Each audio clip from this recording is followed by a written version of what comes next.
नमस्कार, मैं साक्षी सैनी। आप देख रहे हैं नित्य सुबह समाचार। गांव खुशालीपुर में भगवान धन्वंतरी धाम रिसर्च इंस्टीट्यूट न्यास के दिशा निर्देशन में ग्राम विकास समिति के द्वारा गांव गौरव उत्सव मेरा गांव मेरा तीर्थ कार्यक्रम आयोजित किया गया।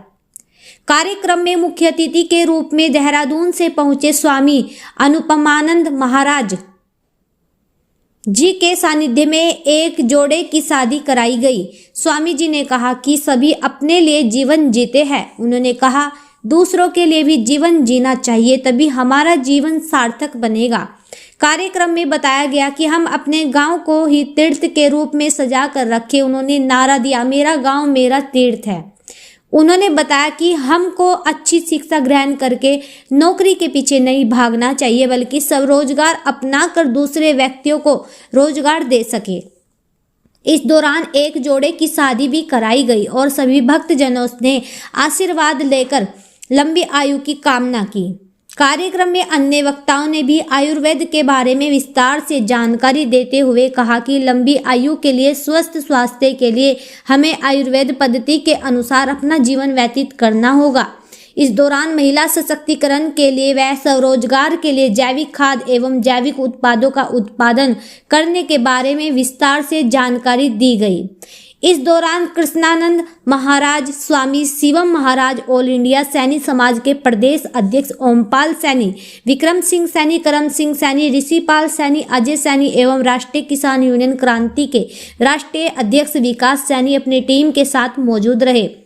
कार्यक्रम का संचालन ऋषिपाल आर्य ने किया एवं अध्यक्षता राजकुमार ने की। कार्यक्रम व्यवस्थापक सुधीर सैनी, सचिन योगी महाराज, जयपाल सैनी, योगाचार्य ब्रजमोहन आर्य, कपिल शास्त्री, अनिल कुमार शास्त्री आदि मुख्य रूप से रहे। संस्था के संस्थापक पहल सिंह सैनी ने भी अपनी अहम भूमिका निभाई। कोई सब्जी रोक दी जाए, अगर हम ऐसा करना शुरू कर दें तो शायद बहुत सारी चीजें हमें फ्री में मिलनी शुरू हो जाएगी। इसका भी जीता जागता एक उदाहरण सुनाओ कि अभी मुझे एक छोटा सा आश्रम दान में मिला सेवली गांव में, देहरादून के अंदर है। वहां पर गोरखा समाज के लोग रहते हैं, जो नॉनवेज भी और वेजिटेरियन भी सभी प्रकार के लोग हैं।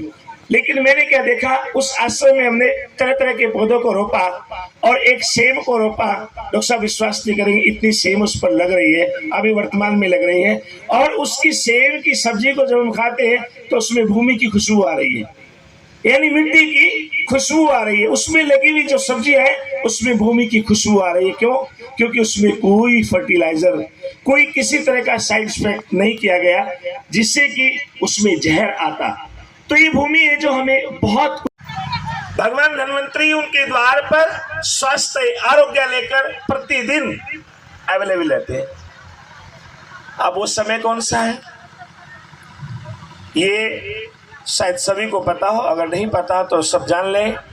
ब्रह्ममुहूर्त का समय केवल 4 बजे से 6 बजे तक रहता है। उसके बाद कोई समय ब्रह्ममुहूर्त में नहीं आता।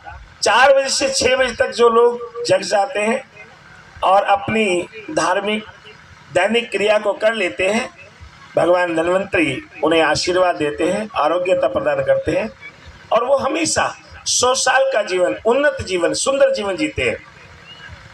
लेकिन दुर्भाग्य की बात यह है कि आज शायद हमें जानकारियाँ नहीं कि ब्रह्ममुहूर्त का समय क्या होता है। हम अपने बच्चों को ब्रह्ममुहूर्त में जगाएं। अभी पहनते हैं कि भगवान धन्वंतरी के आशीर्वाद कृपा पात्र वही व्यक्ति हैं जो ब्रह्ममुहूर्त का सदुपयोग करते हैं। आप लोग सब बैठे हैं यहाँ।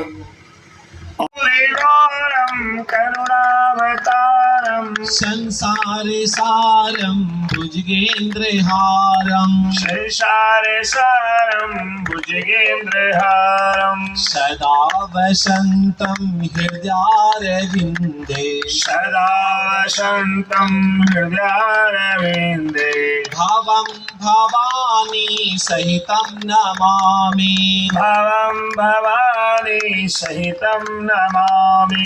इस परमात्मा को हम